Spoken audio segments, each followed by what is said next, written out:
नमस्कार. आपण पाहतात युगांतर महाराष्ट्र न्यूज. पाहुयाचे काय ठळक घडामोडी. बातमी उल्हासनगर येथून आहे. उल्हासनगर महापालिकेत कार्यरत एका महिला कनिष्ठ लिपिकाने अतिरिक्त आयुक्त जमीर लेंगरेकर यांच्यावर लैंगिक छळाचा गंभीर आरोप केला आहे. महिला कर्मचाऱ्याने पोलिसात तक्रार दाखल केली असून सन 2022 ते 23 दरम्यान लेंगरेकर त्यांच्या कॅबिनमध्ये वारंवार अश्लील संभाषणे करायचे.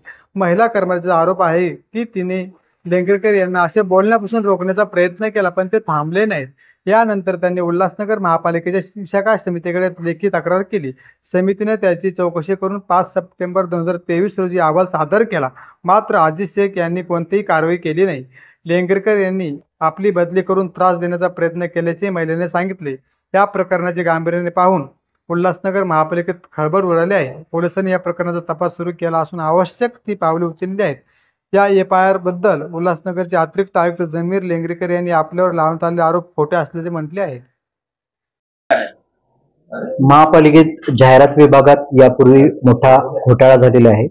याच्यामध्ये परवानगीपेक्षा दुप्पट जाहिराती लावणे, जाहिरातीचे अर्ज जे आहेत ते एका दिवसात अर्ज प्राप्त करणे किंवा जाहिरातीची परवानगी आज देणे आणि दुसऱ्या दिवशी अर्ज प्राप्त करणे, आणि याच्यामुळे महापालिकेची महसुली हानी झालेली याचं लेखापरीक्षण सुरू केलं होतं.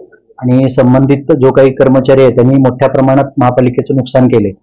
याच्या बाबतीत कारवाई सुरू असल्यामुळे आणि अलीकडे काही ज्या घटना घडल्यात या घटनांचा फायदा घ्यावा आणि महानगरपालिकेतले काही जे हितचिंतक म्हणून आपण किंवा असामाजिक तत्व आहेत तर यांच्यावर आम्ही ज्या कारवाई केल्या या कारवाईमुळे काही लोक व्यथित झालेले आहेत. आणि अलीकडेच आम्ही घाटकोपर घटनेनंतर ज्या बेकायदेशीर जाहिराती उभारण्यावर गुन्हा दाखल केलाय तर अशा फेवर करणाऱ्या किंवा अशा जाहिरातदारांच्यावर कारवाई केली म्हणून यांनी माझ्यावर वेळोवेळी दबाव टाकला होता की त्यांच्या मनाप्रमाणे काम करावं की त्यांना दंड लावणे. तर ह्या दंडाच्या गोष्टी किंवा इतर ठिकाणून आलेले जे दबाव आहेत हे दबाव जुगारून आम्ही काम करत असल्यामुळं या ठिकाणी या पद्धतीनं आरोप सुरू आहेत. या बाबतीत महानगरपालिकेच्या रेकॉर्डवर ज्या सगळ्या गोष्टी आहेत आणि हा मोठा घोटाळा जो आता अलीकडेच बाहेर येणार आहे कारण की 1 वर्षापूर्वी त्याचं ऑडिट सुरू झालेलं आहे. तर या गोष्टी पाहता कुठेतरी अलीकडे घडलेल्या समाजातल्या घटनांचा गैरफायदा घेऊन अशा गोष्टी इथे केल्या जातात असं दिसतंय. तर 2022 मध्ये या महिलेने असं म्हटलेलं आहे की तुम्ही तिला कॅबिन मध्ये बोलवून घेत होते आणि कमेंट पास करत होते की तू छान दिसते, तुझे कपडे छान आहेत, अशा आरोप तिने तुमच्यावरती केलेले आहेत. महानगरपालिकेत काम करत असताना वरिष्ठ अधिकारी, विभाग प्रमुख किंवा सहाय्यक आयुक्त, उपायुक्त हेच वरिष्ठाकडे येतात.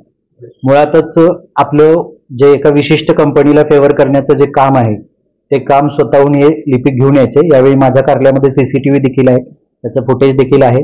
आणि शिवाय आपलं वैयक्तिक काम हितसंबंधी काम करावं या पद्धतीने दबाव टाकला जात होता आणि हे काम होत नसल्यामुळं वेळोवेळी त्या तक्रारी त्यांनी ज्या विशाखा कमिटीकडे केल्यात आणि महानगरपालिका आयुक्तांनी एक फेवरेटिझमची कमिटी देखील गठीत केलेली आहे आणि त्या कमिटीचा अद्याप अहवाल प्राप्त झालेला नाही.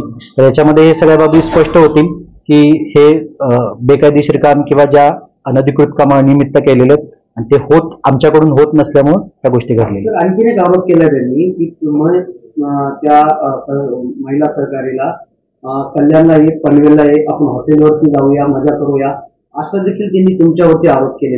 मुळात म्हणजे या गोष्टी निराधार आहेत.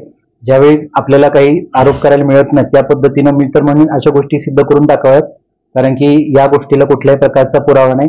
आमच्याकडे अंतर्गत विशाखा कमिटीकडे ही चौकशी चालू आहे आणि शिवाय ह्या बेसलेस गोष्टी आहेत, कुठेही जुळणाऱ्या गोष्टी नाहीत. फक्त जी दंडात्मक कारवाई केलेली आहे आणि जी प्रशासकीय कारवाईची टांगती तलवार आहेत यापासून कुठेतरी पळवाट काढावी या दृष्टिकोनातून हा एक षडयंत्र रचलेला. एकूण तुमच्या बोलण्यातून समजून येते की कोणत्या ठेकेदाराला वाचवण्यासाठी किंवा त्याच्यासाठी हा असा खोटा गुन्हा दाखल केला. बिलकुल आहे. मागच्या महिन्यामध्येच आम्ही जे घाटकोपरची घटना घडल्यानंतर काही जाहिरातदारांच्यावर गुन्हे दाखल केले आणि ते गुन्हे दाखल केल्यानंतर त्यांना आम्ही दंडात्मक नोटिसा देखील पाठवल्या. हा लाखोचा दंड माफ करावा आणि जाहिरातीच्या परवानग्या द्याव्यात याच्यासाठी विविध माध्यमातून दबाव एक मागच्या 2-3 महिन्यापासून सतत येत होता आणि तो दबाव आम्ही कुठलाही घेतला नाही आणि नियमानुसार कारवाई केली, दंडाच्या नोटिसा देखील पाठवल्या. तर हे एकंदरीत ह्याच तथ्य आहे.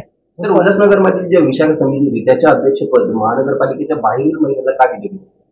मुळात म्हणजे महानगरपालिकेमध्ये वरिष्ठ अधिकारी कोणी नसल्यामुळे त्या नियमामध्येच तरतूद आहे.